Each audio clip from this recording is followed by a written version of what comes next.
Quando se fala em Amazônia, parece surgir um antagonismo. Sua enorme riqueza por um lado e a necessidade de se preservar as espécies nativas em oposição. Mas parece que uma certa espécie nativa nunca recebe a merecida atenção: o Homo sapiens. Isso mesmo, a nossa espécie.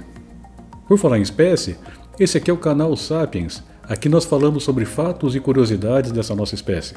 Se você ainda não é inscrito, se inscreva no canal, deixa um joinha aí pra gente, tá bom? Uma das principais iniciativas governamentais para promover o desenvolvimento daquela região foi a criação da Zona Franca de Manaus. Uma ideia muito antiga que começou a tomar forma ainda no governo de Juscelino Kubitschek, em 1957, e que na verdade somente foi efetivada 10 anos depois, com o famoso Decreto-Lei 288. A Zona Franca foi criada para impulsionar o desenvolvimento econômico da região amazônica. Ao longo dos anos, ela se tornou um polo industrial de destaque, atraindo investimentos e empregos.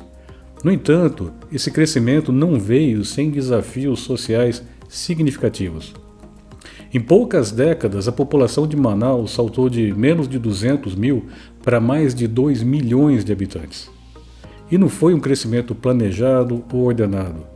A riqueza gerada se concentrou em pequenos grupos e a população em geral teve acesso a uma pequena fatia.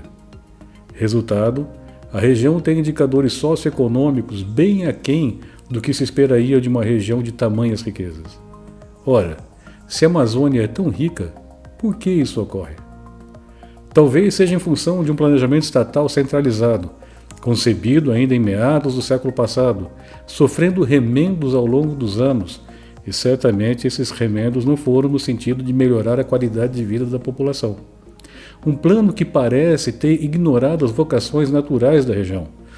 Ora, uma indústria que está longe das fontes de matéria-prima, longe dos centros consumidores dos seus produtos e não tem uma infraestrutura adequada de logística, parece estar fadada a depender eternamente de subsídios estatais.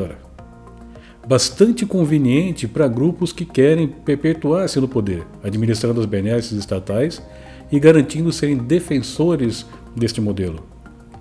Mas então qual seria a saída? É lógico que eu não tenho resposta pronta para uma questão tão complexa assim. Mas eu creio que passa por um plano que valoriza a vocação natural da terra, onde as riquezas locais gerariam prosperidade para a população sem depender de incentivos ou subsídios federais. Uma lenta transição, sem traumas, que poderia ser baseado, por exemplo, em 3 pilares. A biodiversidade. Aproveitar a enorme base de conhecimento produzida por décadas de estudo e pesquisa, desenvolvido por institutos de pesquisa sobre a riqueza da biodiversidade, para um programa que atraísse investimentos privados para uma forma sustentável de extrativismo. Por exemplo, famílias de ribeirinhos com a devida orientação técnica poderiam coletar produtos da floresta, que seriam transportados periodicamente para a capital através de regatões, onde essa rica matéria-prima poderia ser transformada pela indústria de cosméticos e de fármacos em produtos acabados de alto valor agregado. Após incentivos para a implantação, essa indústria poderia caminhar com as próprias pernas. Os ribeirinhos envolvidos eles iam receber recursos para, orgulhosamente, sustentar com dignidade as suas famílias na sua terra natal. Não precisariam se submeter às condições degradantes das invasões e favelas de Manaus. Outro pilar seria a exploração, com todas as devidas precauções, das enormes reservas minerais da região.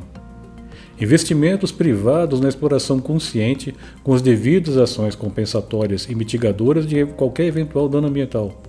Uma mineração responsável, reproduzindo as melhores práticas disponíveis no mundo desenvolvido. Um terceiro pilar seria o turismo. O turismo é uma indústria que movimenta um percentual considerável do PIB mundial. No Brasil, esse potencial não é aproveitado em sua plenitude, o mesmo ocorrendo com a região amazônica. Pessoas ao redor do mundo gastam bilhões anualmente para visitar parques temáticos artificialmente construídos.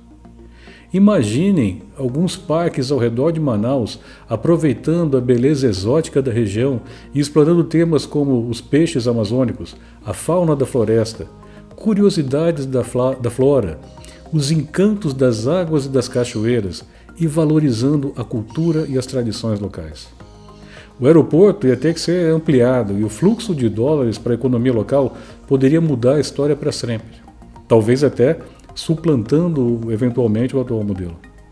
Os amazônidas poderiam orgulhosamente exibir os encantos da sua terra e os turistas poderiam gabar-se de ter conhecido a Amazônia de verdade e não só um parque com cenários artificiais. Essas iniciativas poderiam levar o Estado e a região a transformar o seu enorme potencial em pujança econômica, não mais dependendo de benefícios, isenções ou da boa vontade estatal. Obrigado por me acompanhar até aqui. Um abraço.